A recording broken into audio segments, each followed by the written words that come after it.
영적 권위의 행사, 부재, 교묘하고 위협적인 공격. 하나님의 말씀은 요한일서 4장 18절입니다. 사랑 안에 두려움이 없고 온전한 사랑이 두려움을 내쫓나니 두려움에는 형벌이 있음이라. 두려워하는 자는 사랑 안에서 온전히 이루지 못하였느니라. 이 시간에는 영적 권위의 행사, 부재, 교묘하고 위협적인 공격이라는 제목으로 말씀을 묵상하겠습니다. 다음은 간증입니다. 한 번은 어느 교회에서 수요일 저녁부터 집회를 인도하기 시작했는데 성령께서 강력히 역사하셔서 해방과 치유와 구원의 기적이 일어났다. 하나님은 매일 저녁마다 우리가 드리는 예배에 임재하셨다. 첫 주에는 뉴에이지 운동에 몰두해 있던 한 여성이 극적으로 회심하는 일이 일어났다. 그 사건으로 인해 집회는 성령의 역사가 일어났고 그 주간에 반경 170km 이내의 사람들이 집회에 몰려들었다. 결국 그 교회 담임 목사님은 집회 일정이 끝났음에도 계속해서 집회 연장을 요청했고 나는 이에 동의했다. 예배 때마다 하나님의 말씀이 강물처럼 흘러넘쳤으며 성령의 은사가 나타났다. 둘째 주 화요일 저녁, 나는 설교를 하다가 성가대석에 앉아있는 25명의 찬양대원을 쳐다보면서 이렇게 선포했다. 거기 앉아 계신 분들 중에 죄를 지은 사람이 있습니다. 그 사람이 회개하지 않으면 하나님이 그의 죄를 드러내실 것입니다. 이같이 선포하고 나서 마음속으로 이 말씀이 누구에게서 나온 것인지 곰곰이 생각해 보았다. 나는 순간적이나마 내가 한 말에 대해 의문을 품었으나 그 말씀이 하나님으로부터 비롯된 것임을 확신했으므로 즉시 마음속에서 의문을 지워버렸다. 내가 그 말을 한 것은 처음부터 그런 마음이 있었기 때문이 아니라 성령께서 강력히 역사하셨기 때문이었다. 예배 때마다 참석자들이 늘어났다. 셋째 주에 나는 성가대석에 앉아있는 찬양대원들을 손가락으로 가리키면서 다시 담대히 선포했다.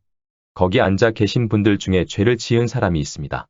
그 사람이 회개하지 않으면 하나님이 그의 죄를 드러내실 것이고 그는 교회를 떠나게 될 것입니다. 나는 하나님이 내게 주신 권위를 정당하게 행사하고 있음을 확신했다.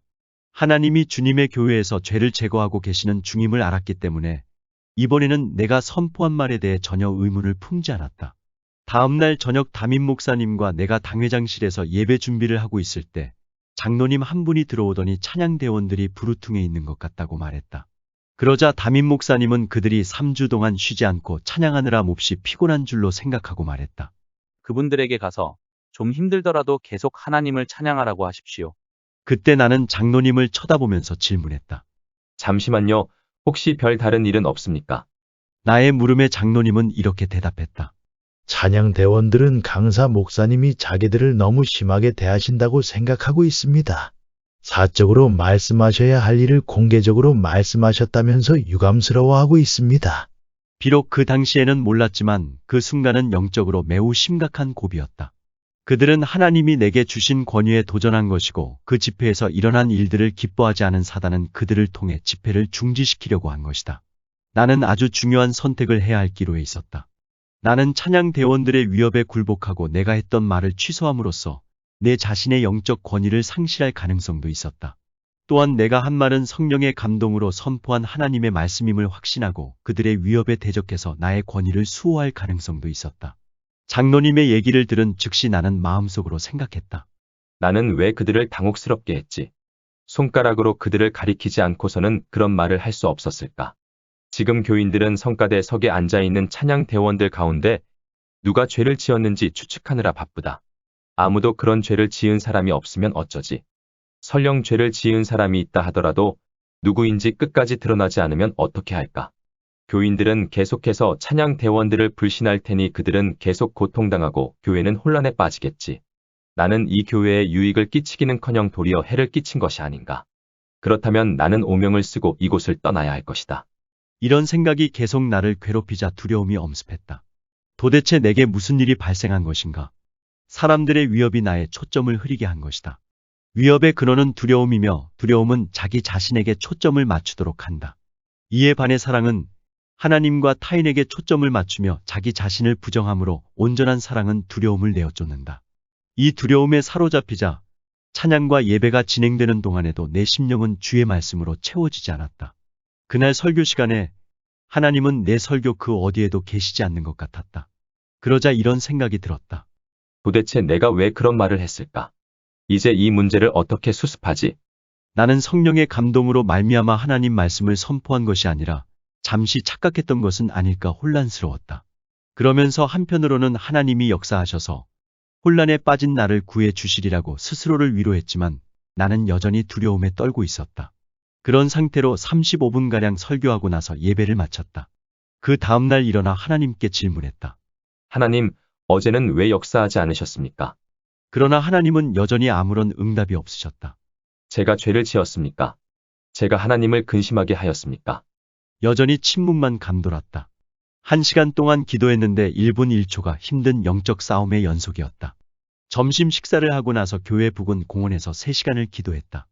이윽고 설교 차례가 되어 설교하러 강대상에 올라갔지만 하나님은 응답하지 않으셨다. 하나님의 인도를 구하는 기도를 드렸지만 아무 응답이 없었다. 나는 일전에 했던 다른 설교를 하기 시작했는데 머릿속이 온통 뒤죽박죽이었다. 생명력도 하나님의 인도하심도 성령의 감동도 전혀 없었다. 5분가량 횡설수설하다가 이렇게 말했다. 여러분, 우리 모두 기도해야겠습니다. 무엇인가 잘못되었습니다. 온 교인이 자리에서 일어나 간절히 기도하기 시작했다. 기도하는 중 마침내 나는 하나님의 음성을 들을 수 있었다. 안간힘을 쓴 지 만 하루만이었다. 하나님은 이렇게 말씀하셨다. 너는 성가대석에 앉아있는 찬양 대원들을 두려워하는구나. 너는 내 영적 권위를 내팽개치고 내가 내게 준 은사를 소멸하고 있구나. 하나님의 점잖은 꾸짖음에 나는 정신이 번쩍 들었다. 교인들이 계속 기도하고 있는 5분 동안 성령께서는 하나님 말씀을 통해 나와 함께 하시며 찬양 대원들이 저지른 각종 불미스러운 사건을 보여주셨다. 그리고 그 문제의 원인은 그들에게 주어진 하나님의 은사가 잠들어 있기 때문임을 가르쳐 주셨다. 나는 그들이 어떻게 자기 권위를 포기했고 성령 안에서의 자신의 영향력을 상실했는지 알 수 있었다. 그 다음에 성령께서는 지난 몇 년 동안의 내 자신의 삶을 보여주시면서 나 역시 똑같은 잘못을 저질렀음을 깨우쳐 주셨다. 나는 계속 기도하면서 나를 위협하는 세력을 쳐부수기 시작했다. 이후 1시간 15분 동안 하나님이 내게 주신 말씀을 전했다. 설교를 마치자 전교인의 3분의 2가 사단의 위협을 물리치고 자유함을 얻기 위해 강대상 앞으로 나아왔다. 그날 저녁 예배는 영적 부흥의 불길이 타오르는 은혜 충만한 시간이 되었다. 하나님은 한 주가 채 지나기 전에 찬양대원들의 죄를 드러내기 시작하셨다. 베이스 기타 연주자가 예배를 마치고 나서 술을 마신 것이 발각되었고 찬양대원 중 한 사람은 교회 내의 젊은 여성과 불륜 관계를 맺고 있었다. 결국 베이스 기타 연주자는 교회를 떠났고 다른 찬양대원은 회개하고 주님과의 관계를 회복했다. 얼마 후 성가대 지휘자와 일부 찬양대원들이 교회 안에서 분열을 야기하더니 교회를 떠나버렸다. 알고 보니 성가대 지휘자는 다른 남자와 바람을 피우고 있었고 결국 1년이 지나지 않아 남편과 이혼하고 말았다.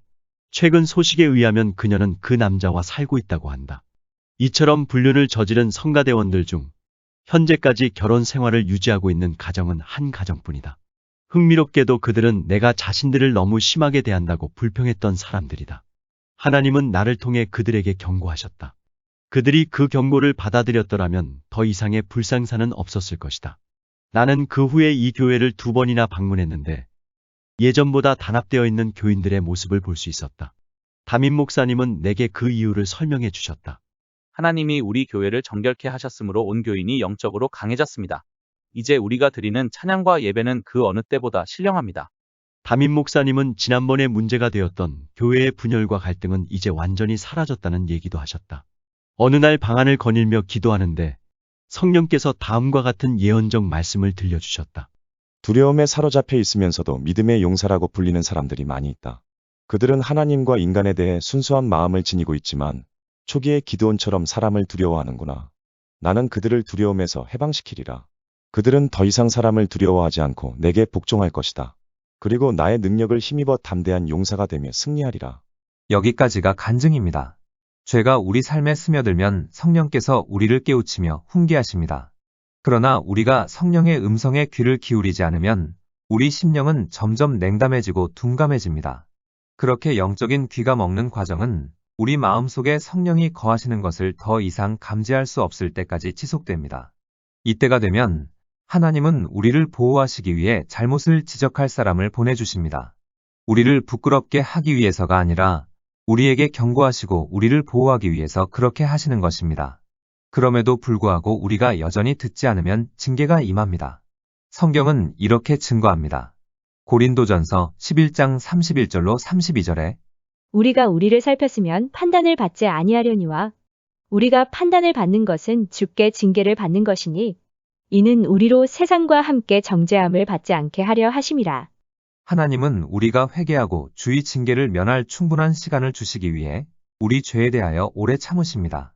심지어 주님의 징계조차도 우리가 이 세상과 함께 정죄받지 않게 하시려는 하나님의 배려입니다. 탕자는 돼지우리에 누웠을 때 비로소 정신을 차렸습니다. 회개하지 않고 계속해서 죄를 짓다가 어느 날 하나님으로부터 불법을 행하는 자들아 내게서 떠나가라는 저주를 받는 것보다 돼지우리에서 남아 정신을 차리는 것이 낫습니다. 만일 끝까지 회개하지 않으면 우리는 하나님이 원하지 않으시는 저주를 받게 될 것입니다. 이에 관해 바울은 이같이 말했습니다. 고린도전서 11장 30절에 너희 중에 약한 자와 병든 자가 많고 잠자는 자도 적지 아니하니 죄는 결국 영적인 죽음과 육신의 죽음을 초래합니다. 우리가 하나님으로부터 받은 권위를 행사하지 않으면 다른 사람이 우리를 대적하는 데 사용합니다. 앞에 간증에서처럼 강사 목사님이 성령의 감동으로 찬양대원들을 향해 회개를 선포했는데 찬양대원들이 불평한다는 말을 듣고서 인간적인 두려움이 순간 엄습해 왔습니다. 그 후에 이 강사 목사님은 정말 성령의 음성이었는지 의심하게 되었고 또 하나님께서 자신에게 주신 영적인 권위를 포기했으며 은사마저 소멸하고 말았던 것입니다. 이처럼 우리가 무언가를 두려워하면 하나님께서 우리에게 주신 영적 권위와 은사마저 소멸하고 맙니다.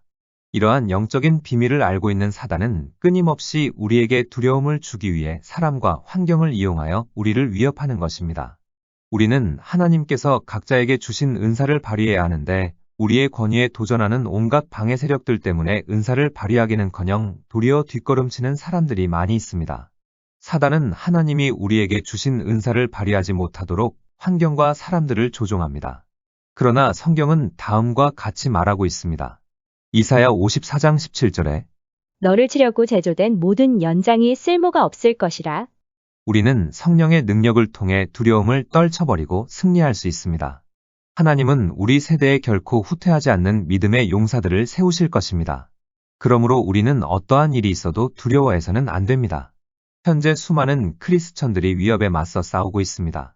개 중에는 위협당하고 있으면서도 자신이 맞서 싸우는 대상이 무엇인지조차 모르는 사람들도 있습니다. 사단이 즐겨 사용하는 무기인 위협은 교묘하며 철저히 위장되어 있습니다. 그래서 우리는 근본 원인을 알지 못한 채 우울과 혼란과 불신 같은 위협에 시달리는 것입니다. 그러므로 자신이 위협당하고 있음을 깨달았다면 끝까지 맞서 싸워야 합니다. 우리는 좌절할 때 근본 원인인 위협 자체를 다루기보다 통상적으로 위협의 결과만을 다룹니다. 그렇게만 되면 미봉책으로 한숨을 돌릴 수는 있지만 싸움은 결코 끝나지 않습니다. 나무에서 떨어진 열매를 아무리 치워도 나무가 그 자리에 있는 한 익은 열매는 계속 떨어지는 것입니다. 우리는 근본 원인을 제거할 수 없다고 생각하기 때문에 낙심천만인 악순환을 되풀이하면서 절망하다가 결국에는 하나님이 우리를 부르신 지점에 도달하지 못한 채 다른 곳에 주저앉고 마는 것입니다. 보통 우리는 공경에 처하게 되면 즉시 벗어나기를 바라는데 그러려면 대개 값비싼 대가를 지불해야 합니다. 말씀을 정리하겠습니다. 죄가 우리 삶에 스며들면 양심과 성경 말씀과 성령께서 깨우치십니다. 그리고도 회개하지 않으면 선지자적인 메신저를 보내서 우리의 잘못을 지적하십니다. 이것은 우리를 부끄럽게 하기 위해서가 아니라 우리에게 경고하시고 우리를 보호하기 위해서 그렇게 하시는 것입니다. 그럼에도 불구하고 우리가 여전히 듣지 않으면 징계가 임합니다. 만일 끝까지 회개하지 않으면 우리는 하나님이 원하지 않으시는 저주를 받게 될 것입니다. 우리는 주의 일을 할 때에 성령의 감동으로 하다가도 사단이 사람과 환경을 통해 위협하면 이를 포기하는 경우가 있는데 그러면 하나님께서 자신에게 주신 영적 권위와 은사마저도 소멸하고 맙니다. 사람들의 위협은 우리의 초점을 흐리게 합니다. 위협의 근원은 두려움이며 두려움은 자기 자신에게 초점을 맞추도록 합니다. 이에 반해 사랑은 하나님과 타인에게 초점을 맞추며 자기 자신을 부정하므로 온전한 사랑은 두려움을 내어 쫓는 것입니다. 그래서 우리가 무언가를 두려워하면 하나님께서 우리에게 주신 영적 권위와 은사가 소멸하고 만다는 영적인 비밀을 알고 있는 사단은 끊임없이 우리에게 두려움을 주기 위해 사람과 환경을 이용하여 우리를 위협합니다. 사단은 하나님이 우리에게 주신 은사를 발휘하지 못하도록 환경과 사람들을 조종하는 것입니다. 사단이 즐겨 사용하는 무기인 위협은 교묘하며 철저히 위장되어 있습니다. 그래서 우리는 근본 원인을 알지 못한 채 우울과 혼란과 불신 같은 위협에 시달리는 것입니다. 그러므로 자신이 위협당하고 있음을 깨달았다면 끝까지 맞서 싸워야 합니다. 기도하시겠습니다. 하나님, 성령의 감동으로 일을 하다가 위협에 굴복하는 순간 하나님께서 우리에게 주신 영적 권위와 은사마저도 소멸하게 됨을 알았사오니 위협에 맞서 싸울 수 있는 담대함을 주옵소서. 또 하나님께서 경고하실 때 영적으로 깨어있어 이를 무시하지 않게 하시고 민감하게 반응하여 회개함으로 순종하게 하옵소서. 예수님의 이름으로 기도드립니다. 아멘. 하나님께서는 내 형편이 어떠하든 내 신분이 무엇이든 무슨 죄를 지었든 변함없이 나를 사랑하십니다.